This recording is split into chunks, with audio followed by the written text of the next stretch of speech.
প্রধানমন্ত্রীর নেতৃত্বাধীন বর্তমান এনডিএ সরকারের ১২ বছর পূর্তি উপলক্ষে আজ সিপাহীজলা জেলার নলছড়ে অনুষ্ঠিত হয় জনকল্যাণ শিবির। উদ্বোধন করেন পঞ্চায়েত মন্ত্রী কিশোর বর্মন।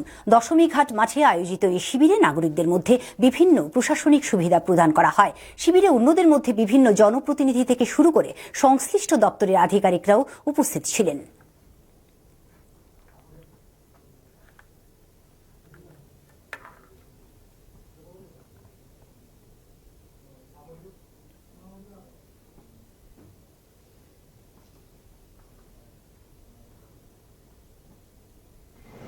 এবং নরেন্দ্র মোদীর এই 12 বছরের শাসন ক্ষমতা আমাদের ভারতবর্ষে একটা নতুন রাজনীতিক এবং